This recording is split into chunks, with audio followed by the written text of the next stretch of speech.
தினம்தோறும் விளக்கேற்ற நல்ல எண்ணெய் இதயம் நல்லெண்ணெய். தற்போது வந்துள்ள அண்மை செய்தி. தேசிய கல்விக் கொள்கையை ஏற்றுக்கொண்டால்தான் நிதி ஒதுக்குவோம் என எங்களை மிரட்டி அடிபணிய வைக்க முடியாது என சென்னை உயர்நீதிமன்றத்தில் தமிழக அரசு காட்டமாக பதிலளித்துள்ளது.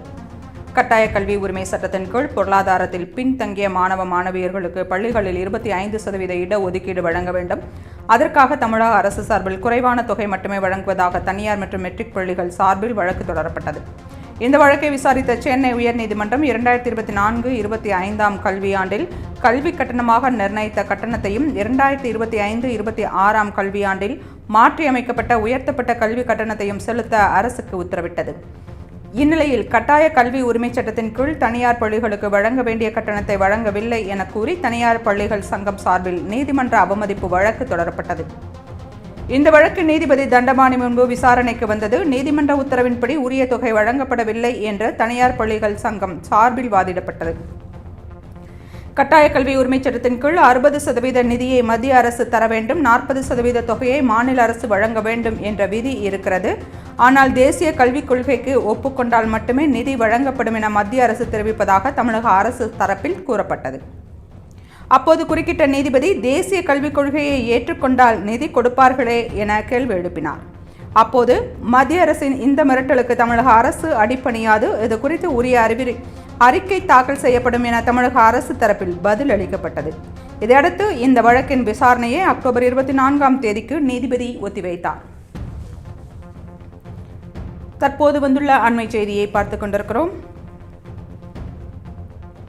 தேசிய கல்விக் கொள்கையை ஏற்றுக்கொண்டால்தான் நிதி ஒதுக்குவோம் என எங்களை மிரட்டி அடிபணிய வைக்க முடியாது என சென்னை உயர்நீதிமன்றத்தில் தமிழக அரசு காட்டமாக பதிலளித்துள்ளது. கட்டாய கல்வி உரிமை சட்டத்தின் கீழ் பொருளாதாரத்தில் பின்தங்கிய மாணவ மாணவியர்களுக்கு பள்ளிகளில் 25% இடஒதுக்கீடு வழங்க வேண்டும். அதற்காக தமிழக அரசு சார்பில் குறைவான தொகை மட்டுமே வழங்குவதாக தனியார் மற்றும் மெட்ரிக் பள்ளிகள் சார்பில் வழக்கு தொடரப்பட்டது. இந்த வழக்கை விசாரித்த சென்னை உயர்நீதிமன்றம் 2024-25 கல்வியாண்டில் கல்வி கட்டணம் நிர்ணயித்த கட்டணத்தையும் 2025-26 கல்வியாண்டில் மாற்றியமைக்கப்பட்ட உயர்த்தப்பட்ட கல்வி கட்டணத்தையும் செலுத்த அரசுக்கு உத்தரவிட்டது. இந்நிலையில் கட்டாய கல்வி உரிமை சட்டத்தின் கீழ் தனியார் பள்ளிகளுக்கு வழங்க வேண்டிய கட்டணத்தை வழங்கவில்லை என கூறி தனியார் பள்ளிகள் சங்கம் சார்பில் நீதிமன்ற அவமதிப்பு வழக்கு தொடரப்பட்டது. இந்த வழக்கு நீதிபதி எம் தண்டபாணி முன்பு விசாரணைக்கு வந்தது. நீதிமன்ற உத்தரவின்படி உரிய தொகை வழங்கப்படவில்லை என்று தனியார் பள்ளிகள் சங்கம் சார்பில் வாதிடப்பட்டது. கட்டாய கல்வி உரிமை சட்டத்தின் கீழ் 60% நிதியை மத்திய அரசு தர வேண்டும், 40% தொகையை மாநில அரசு வழங்க வேண்டும் என்ற விதி இருக்கிறது. ஆனால் தேசிய கல்விக் கொள்கைக்கு ஒப்புக்கொண்டால் மட்டுமே நிதி வழங்கப்படும் என மத்திய அரசு தெரிவிப்பதாக தமிழக அரசு தரப்பில் கூறப்பட்டது.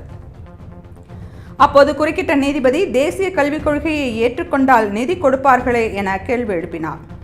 அப்போது மத்திய அரசின் இந்த மிரட்டலுக்கு தமிழக அரசு அடிபணியாது, இது குறித்து உரிய அறிக்கையை தாக்கல் செய்யப்படும் என தமிழக அரசு தரப்பில் பதிலளிக்கப்பட்டது. இதையடுத்து இந்த வழக்கின் விசாரணையை அக்டோபர் 24 நீதிபதி ஒத்திவைத்தார்.